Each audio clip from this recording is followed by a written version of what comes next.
O Senhor esteja convosco. Proclamação do Evangelho de Jesus Cristo segundo Mateus.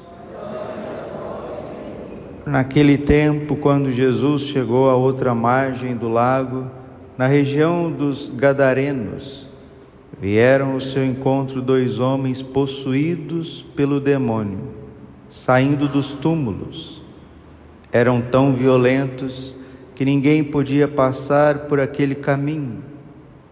Eles então gritaram: "O que tens a ver conosco, Filho de Deus? Tu vieste aqui para nos atormentar antes do tempo?"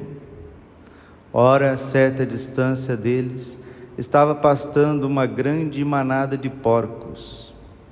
Os demônios suplicaram-lhe: "Se nos expulsas, manda-nos para a manada de porcos." Jesus disse: "Ide." Os demônios saíram e foram para os porcos. E logo toda a manada atirou-se monte abaixo para dentro do mar, afogando-se nas águas. Os homens que guardavam os porcos fugiram e, indo até a cidade, contaram tudo, inclusive o caso dos possuídos pelo demônio. Então a cidade toda saiu ao encontro de Jesus. Quando o viram, pediram-lhe que se retirasse da região deles. Palavra da salvação. Ave Maria, cheia de graça, o Senhor é convosco. Bendita sois vós entre as mulheres, e bendito é o fruto do vosso ventre, Jesus. Santa Maria, Mãe de Deus, rogai por nós, pecadores, agora e na hora de nossa morte. Vinde, Espírito Santo, vinde por meio da poderosa intercessão do Imaculado Coração de Maria, vossa amadíssima esposa. Podemos sentar um pouquinho. Jesus, manso e humilde de coração.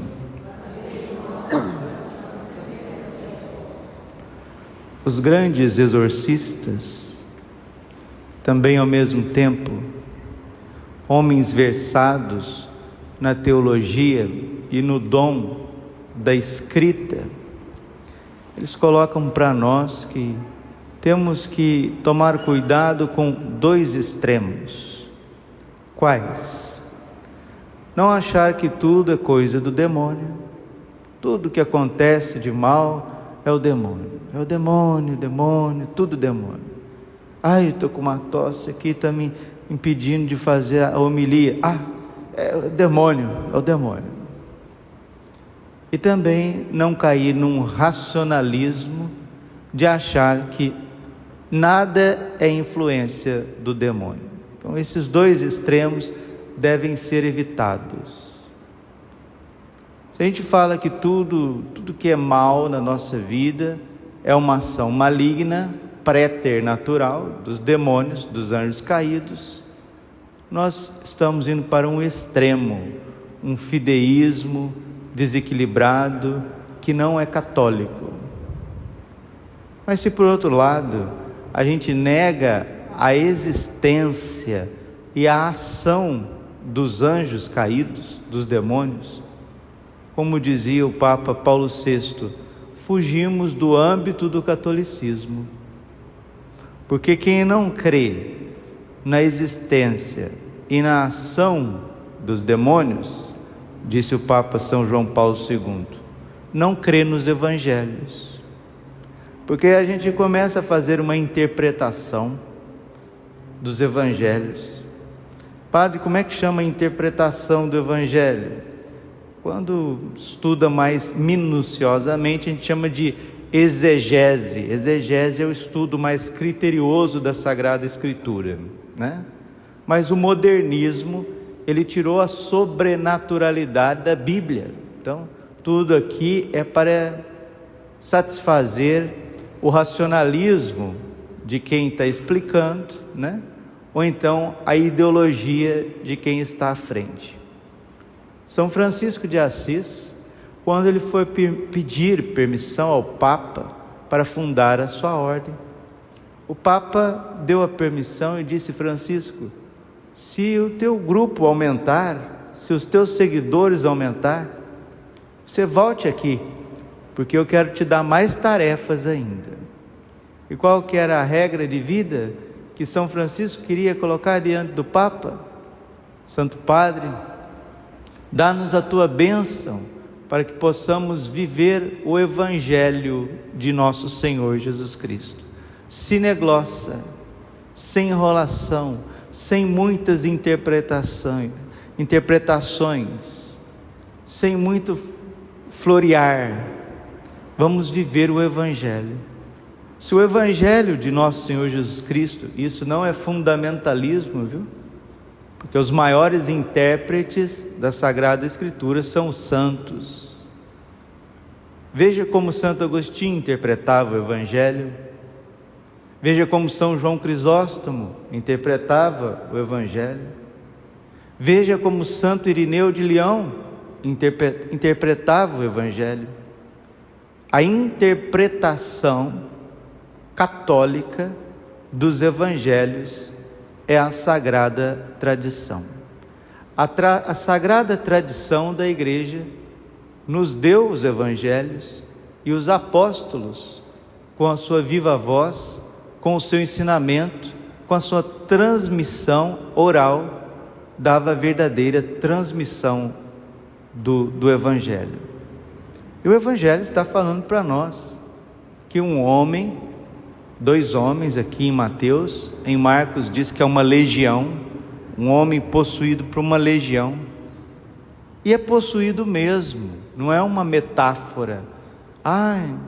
Isso aqui é uma metáfora porque aqueles homens, eles tinham se afastado da comunidade, eles tinham se afastado da sociedade, eles estavam à margem, então por isso que eles estavam num estado de degradação, e aqui esses demônios que atormentam a consciência humana, e aí Jesus foi e incluiu eles novamente na sociedade.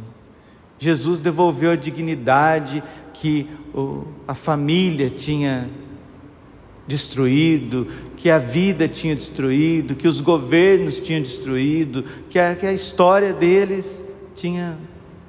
Jesus foi e devolveu a dignidade deles, e eles pararam com esses tormentos psicológicos.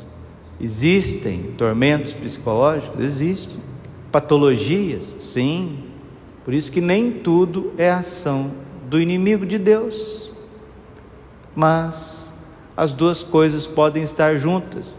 Uma pessoa pode estar doente psicologicamente, psiquiatricamente doente, e mesmo assim sofrer ações profundas do demônio. Tentação é o ordinário, pois a gente vê a opressão, que é uma tentação mais forte, depois vem as vexações, né? Expliquei para vocês já que são vexações, que os santos passavam, nós também podemos passar uma vexação. Depois vem a obsessão, né? Que quando uma pessoa não consegue se livrar de determinado pecado. E o grau mais alto de ação dos demônios é a possessão. Possessão. Padre, como que uma pessoa fica possessa pelo demônio? Quando ela vai em lugares que não devem ir, né? Se você não quer se contaminar, não vá num lugar contaminado.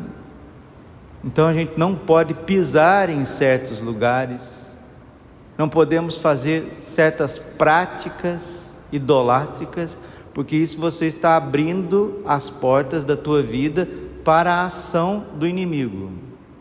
Primeira carta de São Pedro, capítulo 5, versículo 8. Sede sóbrios e vigilantes, porque o vosso adversário, o diabo, anda como um leão ao redor de vós, procurando a quem devorar. Resistir-lhe firmes na fé. O que expulsa o inimigo de Deus da nossa vida é a fé católica. Crer naquilo que cria São Pedro e São Paulo, São Tiago e São João, São Filipe e São Tomé, os santos apóstolos, a sã doutrina, a palavra de Deus, a comunhão com a verdadeira igreja, que é indestrutível, porque nós estamos percebendo que uma falsa igreja, um falso catolicismo está sendo implantado dentro da casa de Deus, dentro do templo de Deus, um falso catolicismo, uma falsa interpretação da Sagrada Escritura, um falso costume católico, uma moral que não condiz com o Evangelho.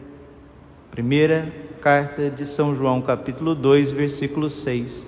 Todo aquele que nele crê deve viver como ele viveu. E essas pessoas que não têm mais fé, Abacuque, capítulo 2, versículo 4. O meu justo viverá pela fé, mas se ele desfalecer, ele já não serve mais para nada. E é isso que acontece conosco. Se nós não vigiarmos, se nós não guardarmos a nossa fé, que São Paulo dizia tanto, para guardar o depósito da fé, nós não servimos para mais nada, a não ser para dar trabalho para os outros, né? Mateus capítulo 5, versículo 13. Vós sois o sal da terra, vós sois a luz do mundo. Mas se o sal perde o seu sabor, ele não serve mais para nada, a não ser para ser pisado pelos homens. Então a gente vai jogando para fora, a gente vai deixando de lado o suavíssimo jugo de nosso Senhor Jesus Cristo. Ele quem disse, né? Mateus 11, 28, tomai sobre vós o meu jugo, porque o meu fardo é leve e o meu jugo é suave. Recebei a minha doutrina, e aprendei de mim, que sou manso e humilde de coração, e encontrareis repouso para as vossas almas. Se a gente vai desfazendo do suavíssimo jugo de nosso Senhor Jesus Cristo, do Sagrado Coração de Jesus, e vamos entrando em modinhas que estão por aí, conversinhas, coisa da cabeça de homem, que tem gente que acha que está acima do magistério da igreja, do magistério perene da igreja, viu? Perene magistério da igreja. Veja o que os 20 concílios ensinaram. Perene magistério da igreja, perene, Catecismo de Trento, Catecismo de São Pio X, Catecismo de São João Paulo II, as encíclicas papais, o perene magistério da igreja, a tradição dos doutores, a tradição dos grandes santos, místicos, fundadores, a experiência dos missionários católicos, os grandes missionários.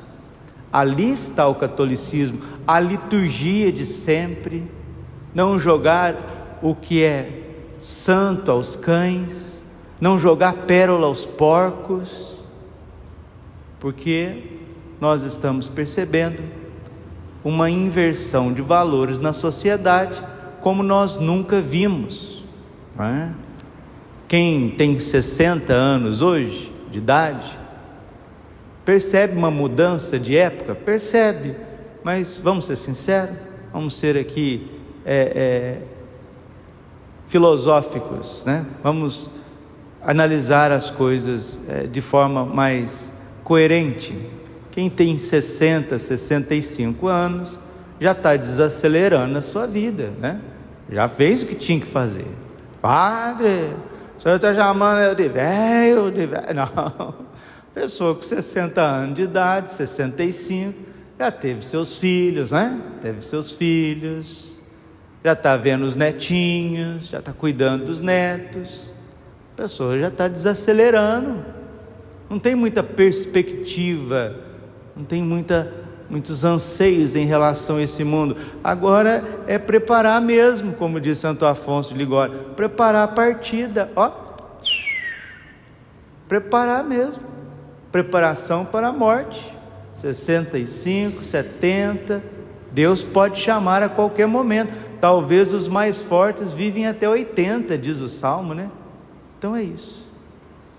Quem tem 13 anos, 15 anos, ter 18 anos, não sabe nem o que está acontecendo nesse mundo, porque a pessoa já nasceu na internet. Quando ela nasceu já tinha lá não sei quantos G, né? Ela nasceu, a coisa já está, acho que já foi registrada pela internet, né? Tudo é internet, já tinha televisão, controle remoto e esse automóvel automático, estava tudo fácil. Então, videogame de tudo quanto é jeito, essa gurizada que tem 10, 15, 18 anos, não sofre tanto essa mudança de época. Agora, quem realmente está sofrendo um impacto psicológico dessas transformações é quem tem na média de 38, 40, 45 anos. Por quê? Porque nasceu num mundo relativamente mais desacelerado. Nasceu num mundo onde que as relações humanas eram mais tranquilas, onde a gente resolvia as coisas, né? Indo ao banco, conversando, caneta, papel, carimbo. As coisas não eram burocraticamente digitais. E essas pessoas que têm na faixa de 40 anos, que é o meu caso, está vendo um mundo que está deixando, está desfalecendo, acabando, pulverizando, e um novo mundo, né? Um admirável mundo novo, né? Como dizia Aldous Huxley, um mundo novo, digital, dos bitcoins, da inteligência artificial, do 5G, do resolve rapidamente. Então, essas pessoas, essa faixa etária está sofrendo mais, porque ela está ainda na fase de criar os filhos, alguns ainda estão na fase de ter os filhos, outros estão na fase de concluir os estudos, de estudar, e tudo aquilo que você fez na vida, parece que você já não sabe fazer mais, parece que aquilo já está, não, mas tem que se adaptar, porque o ser humano tem que se adaptar e etc. Por que, padre, que o senhor está dizendo tudo isso? Porque a última revolução antes do anticristo vai ser uma rejeição do próprio ser humano. Ontem nós ouvimos o grande poeta francês Charles Péguy dizendo que o mundo degrada, e ele está degradando o homem. Se a primeira revolução protestante foi contra a igreja, a segunda revolução, o racionalismo, foi contra a fé, foi contra Cristo. A terceira revolução foi contra a existência de Deus, que é o comunismo. Nós estamos passando por uma quarta revolução, que é a revolução de um governo global, que culmina com a última de todas as revoluções, que é o homem se voltando contra o próprio homem. Daqui um dia, se as coisas continuarem do jeito que está, você não vai poder comer mais carne, porque vai ser crime. Você comer carne de porco, carne de gado, carne de galinha, vai ser crime. Você vai ter que comer, talvez se eles deixassem você comer grilo, barata, formiga. Esse padre está desequilibrado. Então tá bom, quem viver verá, é só viver. Quanto mais tempo você tiver de vida, mais inversão de valores você vai perceber, né? Porque os animais, eles estão tendo mais dignidade do que os próprios seres humanos. E hoje Jesus expulsa esses demônios, e eles pedem para ir para os porcos. Por que eles pedem para ir para os porcos? Porque nem os demônios querem ir para o inferno. Porque quando Jesus fazia os exorcismos, aquele demônio sai do possesso e ele precisa ir para o seu destino final, o inferno, ou então possuir uma outra pessoa. E aqueles próprios demônios não queriam ir ao inferno, porque os próprios demônios são tormentados no inferno. Se os demônios não querem ir para o inferno, meus irmãos, o que será o inferno? E um mundo sem Deus, um mundo sem Deus, um coração sem Deus, já é um inferno. Vamos pedir a Nossa Senhora, Rainha da Paz, que traga ainda ao nosso coração a serenidade que nós precisamos, a fé que nós precisamos, a fidelidade que nós precisamos para sermos católicos nessa mudança de época, nessa transformação epocal que a Bíblia chama de grande tribulação. Por quê? O que é a maior característica desse tempo? Papa Bento XVI já tinha falado disso.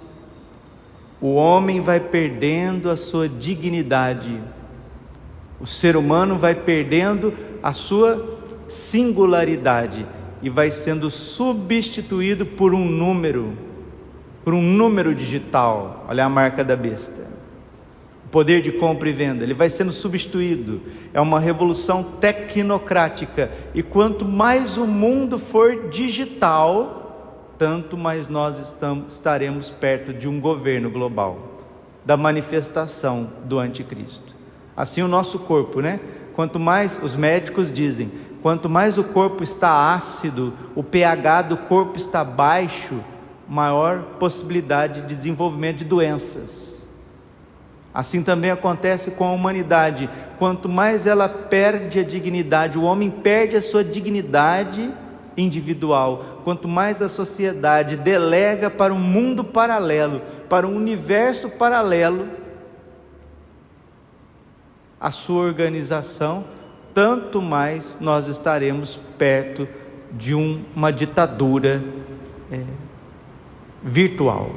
E essa ditadura virtual, essa impostura política e religiosa é a do anticristo. Jesus expulsou estes demônios desses dois homens.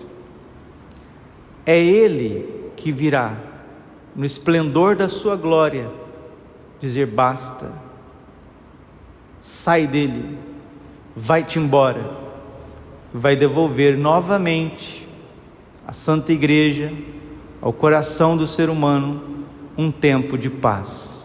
Esse tempo de paz é o triunfo do coração imaculado de Maria, o triunfo da ordem, o triunfo do Espírito Santo nos corações, o triunfo da Igreja, da Eucaristia. Mas agora é luta, agora é um grande combate espiritual. Que São José, que protegeu a Sagrada Família de Nazaré, proteja a nossa família, proteja a Igreja, proteja os consagrados e os sacerdotes, nestes tempos confusos, que nós estamos vivendo duas vidas, a vida que nós recebemos do papai e da mamãe, a vida que recebemos de Deus, da graça, graças a Deus, mas estamos vivendo num universo paralelo, onde as pessoas vão sendo eliminadas, deixadas para trás, vamos sendo, como diz na linguagem deles, né? Canceladas. Mas Deus não esquece dos pequenos, e é com os pequenos que Ele está renovando a face da terra. Glória ao Pai, ao Filho e ao Espírito Santo, como era no princípio, agora e sempre. Coração imaculado de Maria, confiança, saúde e vitória.